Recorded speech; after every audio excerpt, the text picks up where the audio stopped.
Dime na nga def man la Fofana. Fofana maa ngi lay ziar bu baax a baax. waaw maa ngi lay delloo ziar di ziar ñi nga bokkal plateau ñëpp donc sànq maa ngi doon jàllale xibaar bi mooy attaque bi nga xam ne am na kër Ahmed Aïdara donc présentement maa ngi nii ak toog ak ñi nga xam ne ay blessé nañ kenn ci ñoom maa ngi nii toog ci wetam pour laaj ko li nga xam ne donc moom moo fi xew sëñ bi mën nga présenté. waaw man la Cheikh Sy waaw Cheikh Sy. donc nan la mbir yi demee nga ne ay nerf bi lañ fi yónnee man waa ji ma dóor bal école njarka jàll na ma dóoree bal. école njarka jàll ne xeex bi tàmbale. waaw fa la ma dóoree bal amee loo ko loon dóor ma daw dox seen diggante. man dóor jëlu intention dóor ma bal te amee loo ko loon dóor gisuma kenn nekk si diggante ma daw dox sama diggante parce que xam naa am naa lu ma yàlla moom. dégg nga mu dóor la bal bi mu dóor la bal bi man damaa dégg ñaari yoon la ko perte. tëf ba commissaire bi sax da ko bëmax si biir pour man ñoom ñoo ànd sax commissaire bu fa nekkoon da ko bëmax si biir ne ko kan moo la sant lii après gars yi ànd ak ñoom di moytu nag di arrange di fexe parce que boobu man kenn maa fa nekk Ahmed dem na ànd naa gars yi dem man di may négocier ba génn fa parce que fuul la woon di négocier di arrange ba di moytu di def samay pexe di moytu ba génn foofu noonu la affaire bi demee. léegi di ko jógee ci nga dellu si waat après non damaa juba si fii ak keneen numéro damaa dox ndànk di moytu di dànk ba ñëw fii ba ñëwee fii laa fekk garde corps Alioune Sall nervi yi ñu ñëwaat attaqué kër Ahmed après si la ma yóbbu hôpital dara jàpp. léegi bu ñu leen attaqué jigéen ñi lañu fekk jigéen ñi ak man tamit jigéen naa renforcé mais dañoo bari bu ji damaa tëj bunti. d'accord donc Ndeye Dime dégg nga ko mu di li nga xam ne mooy coow li am ci diggante mun nañu wax ne mooy candidat yi parce que coow lu rëy la depuis Njarka Diagne dégg nga ni mu ko waxee ne foofu la yëf yi tàmbalee ñu xeexoo fa léegi ba ñu fa jógee donc ci nañ fi yónnee ay nervi yi ñëw song si kër Ahmed Aïdara donc jamono ji ñëw naa sax pour xool ñoom Ahmed waaye nee na dañoo dem donc on va suivre ça de très près waa ji nii am na ñeneen blessé yoo xam te ne nii léegi nii nañ fi jógee donc pour dem donc xam naa dinañ ci dikkaat nu mu gën a yaatu donc mu nekkoon seen naataango Mamadou Fofana fii ci golf ci kër Ahmed Aïdara ngir Zik FM Sen TV. voilà Mamadou Fofana ñu koy jaajëfal bu baax a baax bu ñu mënoon am itam réaction Ahmed Aïdara ak ñenn ñi nga xamante ne ni tuumaal lañ leen ci seen camp peut-être ñu bokk ci même su fekkente ni ils sont pas indirectement liés par ces attaques ñoom tamit mën nañ leen ubbil suñu ay micro ñoom ñu réagir alors Serigne Saliou Gueye peut-être ma jox la rek rapidement kenn ku nekk joxe sa impression ñu tëj Fabrice déjà la violence qui refait surface à quelques heures de la fermeture des bureaux. Mais c'est dommage qu'on en arrive encore à ce genre d'acte de barbarie. C'est-à-dire toute violence verbale, quelle que soit la violence, vraiment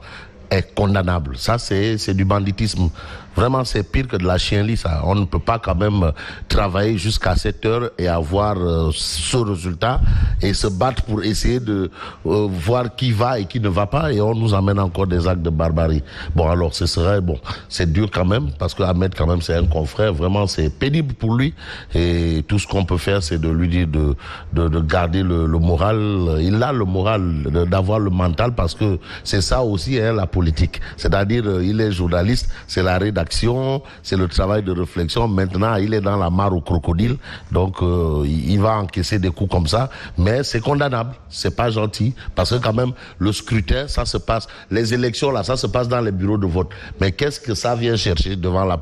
maison des gens? C'est pas, ça n'a pas de sens. Très rapidement, Serigne Saliou, quelques secondes rek nga tënkal ñu côté boobu et puis nag ñëwaat parce que question bi troisième fois ni ma la koy relancer rek ñuy dugaat mais daf ma soxal candidature indépendante 2% yi leen laaj ak coow ci juddu yëpp. waaw d'accord problème violence moom dina ma jaaxal trop parce que dama déglu temps yi Aliou Sall waxoon ci problème violence bay condamné mais li nga xamante ne moom la Fofana wax léegi te mu ne ñooy waa këram je crois que buñ ko saytoo ba mu leer ne ñii waa kër Aliou Sall kon damay jàpp ne moom wax jam doon wax du loo xam ne dafa dëggu ci moom parce que su fekkee ne da ngay wax violence di ko condamné ci keneen parce que il a condamné la violence physique et psychologique de son corps. yow nag loolu mënoo ko di ko xasee keneen ba pare ñu gis loolu encore sa biir camp ça signifie que quelque part yow am na liggéey boo waroon a def sa biir kër te defloo ko ngay dem di xool la nekk ci kër jàmbur nga bëgg ko jëm a régler lu jëm nag ci candidature indépendante yi moi je crois que aujourd'hui la tactique c'est quoi c'est que candidature indépendante yi comme que ñoom dañuy am difficulté pour parrainage léegi la tactique c'est quoi c'est que nit ñi dañuy dem wuti couverture ci yenn parti politique yi nga xamante ne il ne se présente pas à des élections loolu moo waral tey très souvent nga gis nit nekk candidat indépendant dem ab récépissé jàmbur wala mu loué récépissé jàmbur parce que aussi affaire bi business la parce que man gis naa ci élection yi ñoo xam ne nii seen i récépissé dañ ko jaay ay nit. Bien sûr. dañ ko jaay ay nit. Ça se vend. Donc aussi je crois que ils vont faire la même chose étant donné que amuñu parti mais bala ñu am yenn jafe-jafe yi autant passer par un parti politique d'autant plus que léegi bu fekkee ne sax dañuy dem élection présidentielle je crois que foofu ñëpp ñoo war a am parrainage. Mais su fekkente ne élection yu mel nii la nga ne da nga bëgg a dem candidature indépendant bon. Il va falloir tout simplement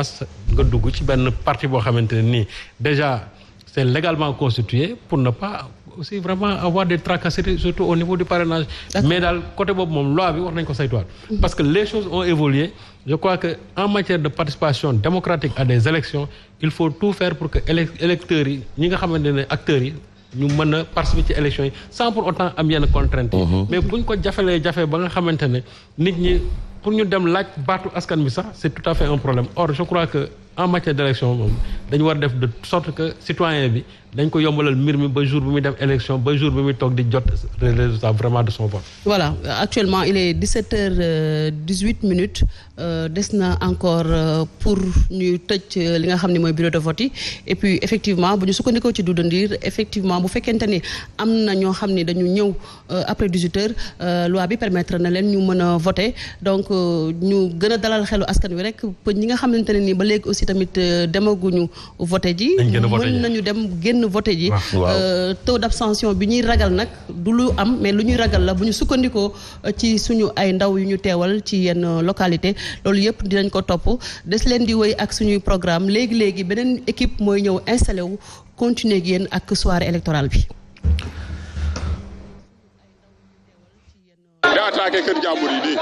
La police.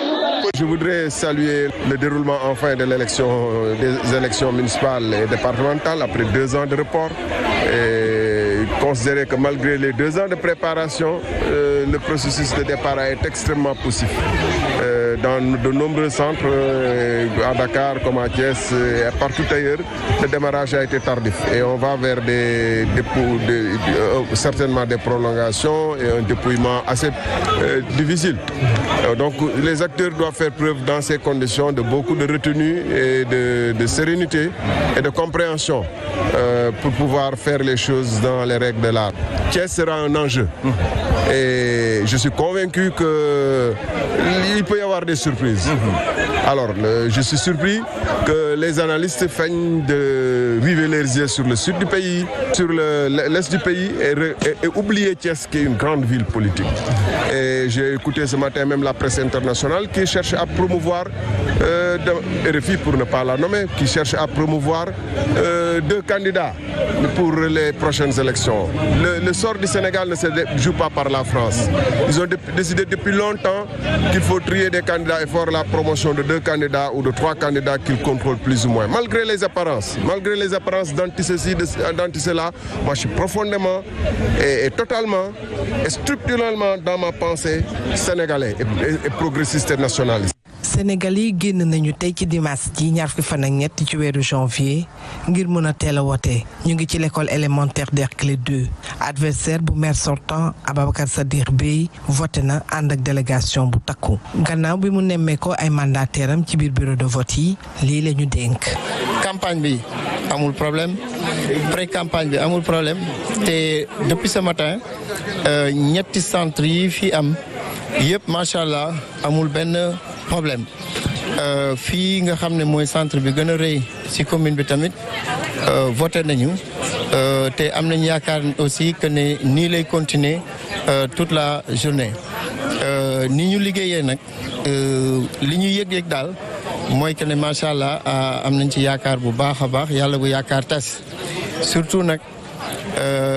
mot d'ordre bi ñu jox suñu militants yi mooy que ne nañu gumba tëx lu bu ñu leen saagawee dégguñu ko bu ñu leen defee coup d'épaule yéguñu ko bu ñu leen xoolee yenn xool yi tamit gisuñu ko parce que dañuy nekk ci yoonu ndam ku nekk ci yoonu ndam nag doo bëgg dara lu ko yàq. ñu ngi sant yàlla di julli si xam nga di ñaan di gërëm ñëpp di sant ñëpp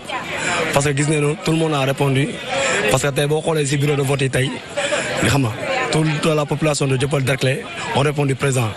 grâce au DG du port autonome de Dakar parce que ce qu'il a fait au niveau de la commune de Dieuppeul-Derklé xam nga ñëpp gis nañ si teg nañ seen bët quoi. buñ ca jugee yegg ba école Ibrahima Koïta mu di centre bu mag am 20 bureau ñett ci ay bureau dañ ko délocaliser ci CM Ousmane Sossi Diop muy bureau 15 16 ak 17 fii délégué de quartier bu Dieuppeul bañ fa fekk gannaaw ba mu voté ba noppi kaddu yi la rotal ci sunu micro. dëggee ñun ñëpp ñooy ànd nekk benn te li ma gis fii commencement bi heureusement biñ ci taxawee ndax salaamaaleykum rek nga taxaw ci angle yore sa xaalis ku ñëw nga jox ko junni ne ko diw ngay voter loolu rafetul nañu bàyyi nit ñi ak seen conscience ñu voter tranquillement génn tranquillement bien que am na aussi tam beneen faay ndax am na ci ñaar ñoo xamante ni dañu voter présidentiel ñu ñëw ñun leen seen tournée wu fi te yooyu tamit ay faay la yoo xamante ni tey jii xañ na bu ñu boole woon politiciens yi ci affaire yi dëgg dans la commune xañ na du demee nii ndax au moins nag dinañ leen wax exactement lan moo am ndax am na chargé des élections mu nekk ku baax vraiment xam lépp waaye ba mu jëlee ñaari carte yi dafa vérifier ba sonn vraiment gisul seen tur vraiment neexul donc may rafetlu vote bi di ñaan nag ñu ànd ak dal. élection locale yu 27 ci weeru janvier yu décisive la ci candidat bu ci ne waral tey jii tàyyiwuñu benn yoon di leen fekki ca centre ak bureau yu ñuy voté gannaaw ba ñu defee campagne fukki fan ak juróom bés bi ñëw ku ne war a dëggal sa bopp ci biir mbañ gàcce yi. Fallou Mbacké le président sortant du conseil départemental nekk aussi le candidat pour la liste Yewwi Askan Wi pour le département donc ñëw nañ doon xool si fii ci université bi nekk Madiana doon xool si mbiru élection yi.